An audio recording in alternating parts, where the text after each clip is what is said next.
Барыңызға сәлем. Бүгінгі видеода дайындалуы өте ерекше пиязды нандар пісіретін боламыз. Қаттамаға да ұқсайды, бірақ бұл пеште піседі. Пісуі көп уақытты алмайды.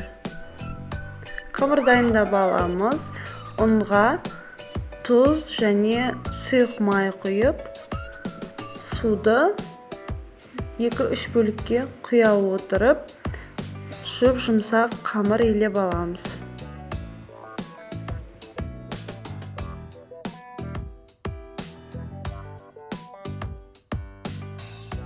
Жұмсақ болып иленіп шыққан қамырды 15-20 минутқа демалдыруға бетін жауып қалдырамыз және бұл аралықта пиязды қағып турап аламыз.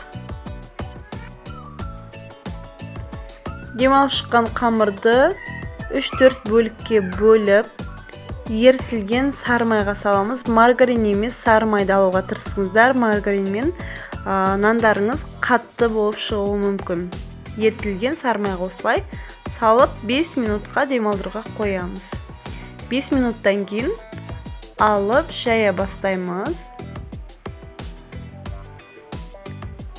Қамырымыз сары майда тұрғандықтан өте созылыңқы, қолмен жұмыс жасауға ыңғайлы, жұмсақ болып шығады.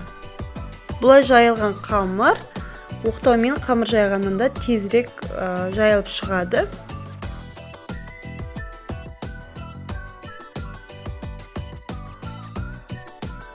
Осылайша жұқа қамырды жайып аламыз және үстіне пиязды сеуіп шығамыз.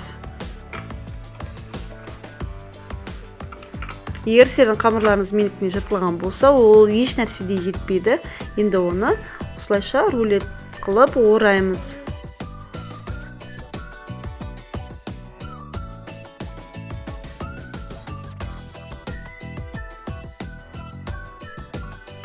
Мен қамырдың 2 бөлігінен пияз қосып және 2 бөлігінен пияз қоспай пісіріп алдым.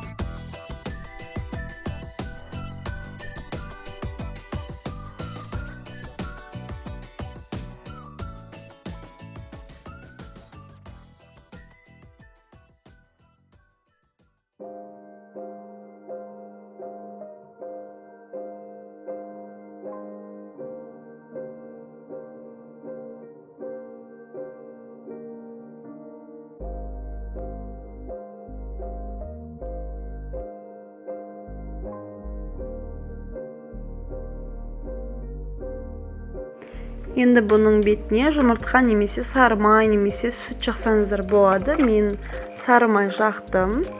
Қызып тұрған пеште 200 градуста 20-25 минутта осындай қызыл болғанша пісіріп аламыз.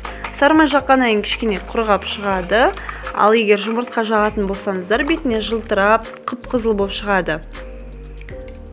Мен ыстықтай тағы да иісі керемет болып шығып тұру үшін сары май жақтым.